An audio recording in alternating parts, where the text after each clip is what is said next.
किसी दौर दुराज समंदर के किनारे एक बूढ़ा मुछीरा अपनी बीवी के साथ एक छोटी सी शकस्ता झोंपड़ी में रहता था।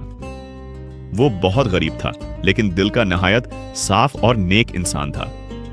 उसका सारा दिन समंदर की लहरों के साथ गुजरता और वो जो मछलियां पकड़ता, उसी से उनका गुजर बसर होता। एक दिन जब मुछीरे ने अपना जाल समंदर में फेंका तो उसे एक गैर मामूली वजन महसूस हुआ।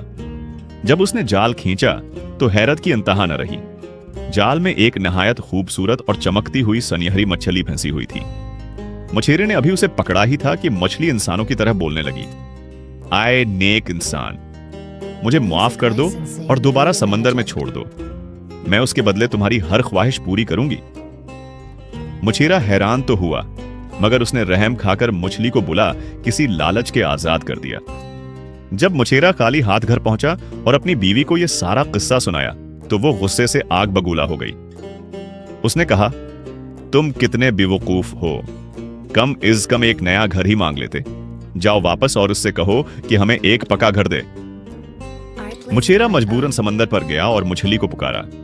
मछली ने फौरन उसकी ख्वाहिश पूरी कर दी और उन्हें एक खूबसूरत घर मिल गया।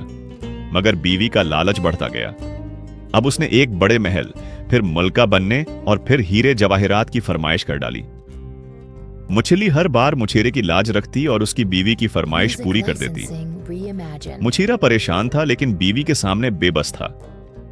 आखिरकार एक दिन बीवी ने हद पार कर दी और कहा, मैं चाहती हूं कि मैं पूरी दुनिया की मलका बनूं और यह सनहरी मछली मेरी गुलाम बनकर रहे।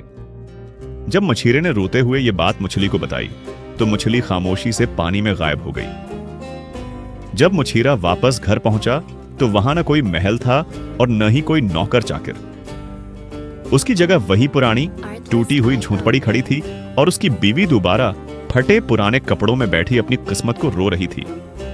नतीजा, उस कहानी से हमें यह सबक मिलता है कि लालच बुरी बुला है।